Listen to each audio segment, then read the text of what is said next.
Nesse vídeo eu vou falar sobre como a gente tem em nós uma revolta, uma raiva, uma necessidade de ter o nosso burnout compensado de alguma forma. Seja a empresa se conscientizando de que nos prejudicou, seja a gente recebendo uma indenização, ganhando um processo, seja a gente meio que obrigando a empresa a nos pagar em afastamento ou nos recontratar ou até não nos demitir na volta de um afastamento, e como isso nos leva a advogados, tribunais, perícia trabalhista, até que a gente se afunde num buraco imenso e escuro.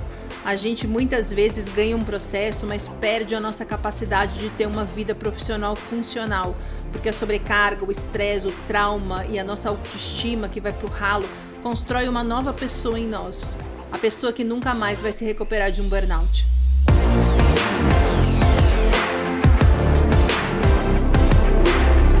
Mas antes, se você é novo aqui, meu nome é Roberta Caruso e você está no canal Burnoutados S.A., onde a gente aprende a identificar um burnout, a aceitar, a tratar, sair dele, lidar com todos os perrengues, não cair em ciladas e nem em tratamentos que só fazem você se sentir melhor, mas nunca de volta à sua força normal. Dá uma olhada aqui no descritivo, porque tem 2 aulões novinhos em folha para te ajudar a sair do burnout de uma vez por todas.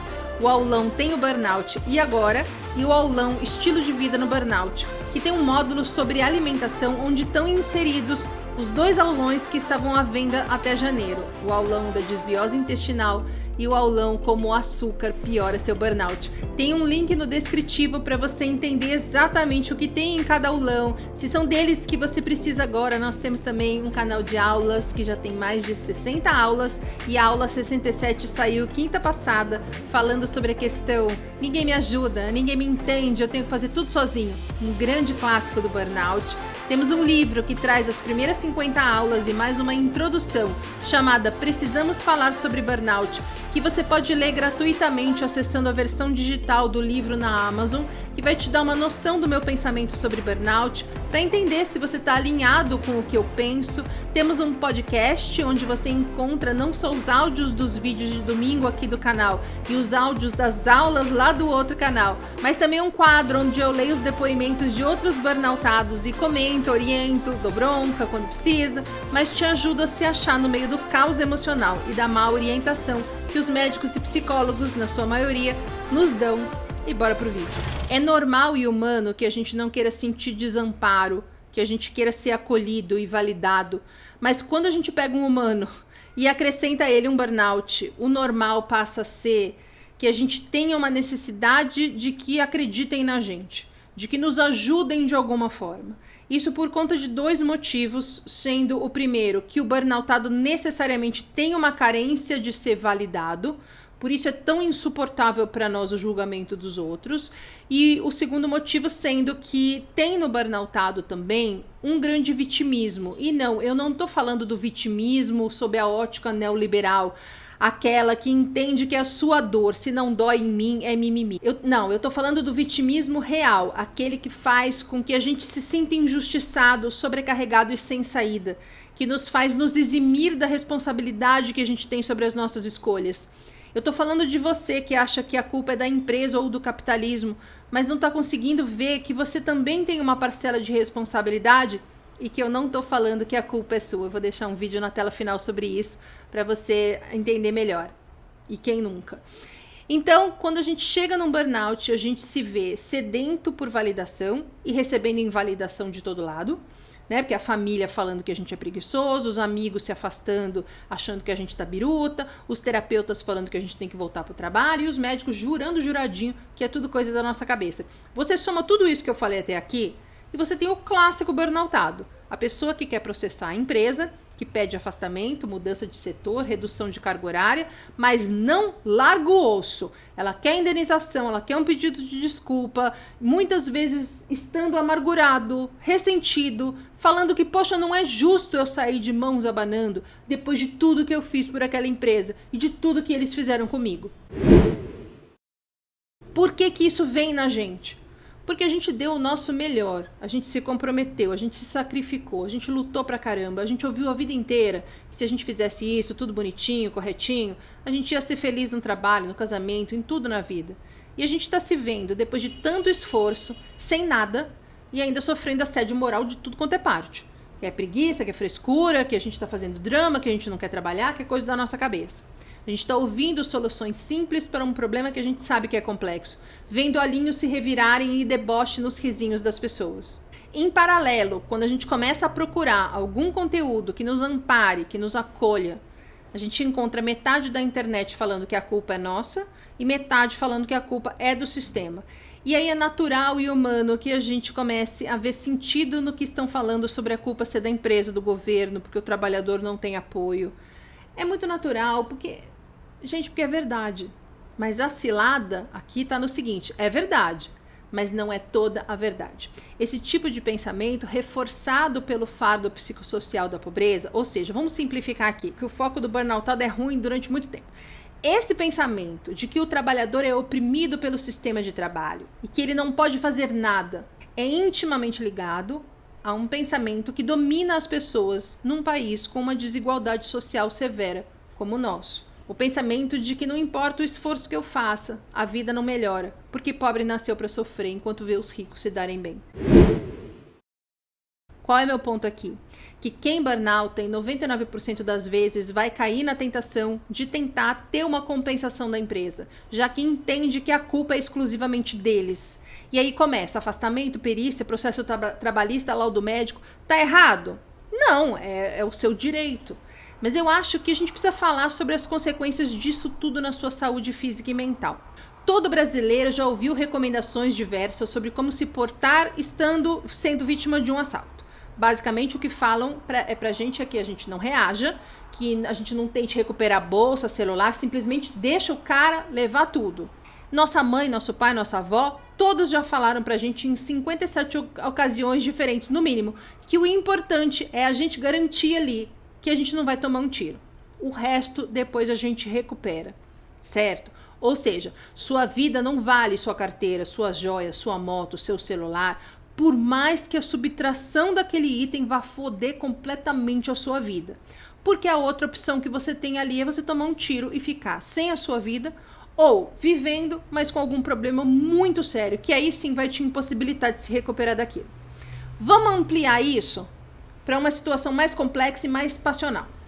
Quando uma mulher está num relacionamento tóxico, em que ela já sofreu agressão, já precisou pedir uma ordem de restrição, conseguiu se afastar, é muito comum que a mulher ou volte e permaneça ali, porque acha injusto, por exemplo, que o cara fique com a casa que ela lutou tanto para comprar, ou que ela fique sempre por perto, insistindo e cobrando e botando advogado na jogada para receber a sua parte na grana do casal, para reaver algum item que ela considere importante. E infelizmente, em grande parte dos casos, o resultado é o cara falando, então vamos se encontrar para eu te dar a sua parte. E a moça, contrariando todas as recomendações, vai e é morta. Nos dois casos, é essa sensação de não ser justo, de não ser admissível que, mais uma vez, numa vida em que eu só me ferro, eu me dê mal outra vez, concorda? Pois é, acontece que é exatamente a mesma coisa quando a gente está falando de trabalho. Eu duvido que você vá no tribunal e alguém representando a empresa vai te dar um tiro, mas aquilo pode destruir a sua vida. Como o cara que tomou um tiro no assalto e não morreu, mas hoje está preso numa cama. Porque para ter o dinheiro, a indenização, a transferência, os seus direitos assegurados, você vai passar por um turbilhão emocional. Você vai ser humilhado, você vai ouvir do perito que você está fazendo corpo mole, você vai ficar mendigando o laudo médico enquanto está sendo dopado, ouvindo que é tudo coisa da sua cabeça, você vai ouvir da empresa que todo mundo lá dá conta do trampo, menos você que é desequilibrado mental, que tem um problema psiquiátrico, vão dar a entender que você é fraco, louco, folgado, que está querendo se dar bem às custas de uma empresa que nunca teve esse problema antes, vão fazer você duvidar de você, ter crises intensas de ansiedade quando estiver chegando alguma perícia ou estiver na hora de voltar para o trabalho, do afastamento. Você vai ser humilhado, diminuído, questionado, como se tivesse cometido um crime. Vai ser demitido, queimado no mercado, reduzido a cinzas. Você vai sair desse processo sem ter melhorado do burnout, porque um processo dessa intensidade emocional, em 99% dos casos, impede que você se recupere. Não apenas porque você está se mantendo em alerta o tempo todo, hipervigilante e estressado, como porque inconsciente ou inconscientemente existe um medo aí de melhorar e com isso perder a credibilidade e, portanto, o direito à indenização. E o final da história é você, na melhor das hipóteses, recebendo 10, 15 mil reais, mas destruído emocionalmente, sem conseguir confiar na própria capacidade, com medo de tentar de novo, traumatizado e doente, mais doente. Você não consegue se recolocar na mesma posição, você vai se ver obrigado a mediocrizar sua carreira, se sentindo sem condições de se recuperar e comprando a versão de que burnout não tem cura, se conformando que é isso, não tem saída, não tem como mudar a sua situação. E chegando à idade madura convencido de que o mundo é cruel e a vida é injusta, amargurado e ressentido, deprimido, tomando 18 remédios por dia e dormindo dopado. Minha pergunta para você é: vale a pena viver assim para conseguir 15 mil? Vale a pena colocar tudo isso em risco pela possibilidade remota de que a empresa fale que sim, você tem razão, o ambiente aqui realmente é hostil? Isso impacta no que na sua vida? Porque quem não acreditou em você não vai passar a acreditar em você por conta de um laudo ou da sua vitória num processo.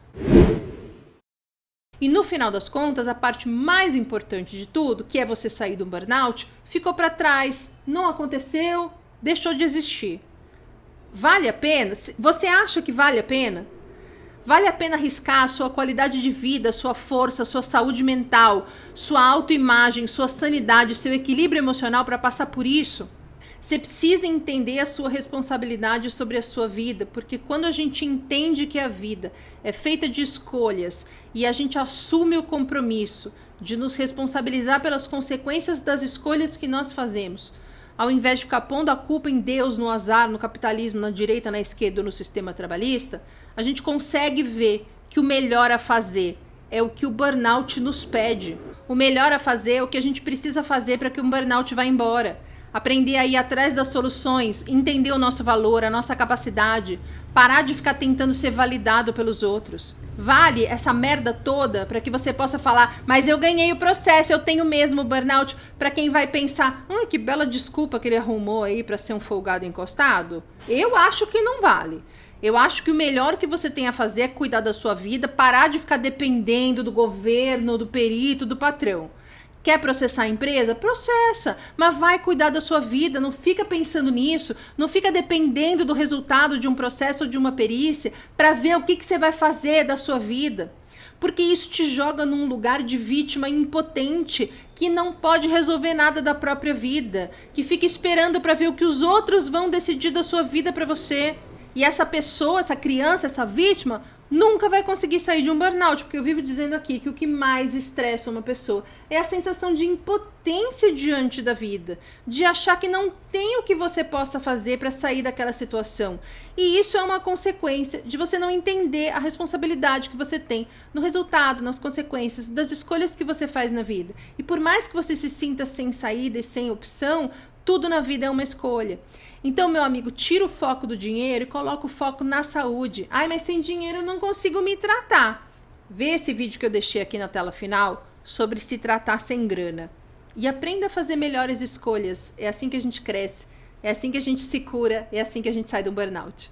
Não é implorando, pelo amor de Deus, para uma empresa reconhecer o seu sofrimento e te dar um dinheirinho em troca de você o resto da vida passando mal e se sentindo péssimo. Não tem almoço grátis. Você pode até conseguir ganhar algum dinheiro no seu processo, mas a consequência vai vir. E a consequência é você com uma qualidade de vida péssima, porque você nunca mais vai conseguir se colocar de novo em pé, forte, se sentindo capaz e encaixado no mundo. Até o próximo.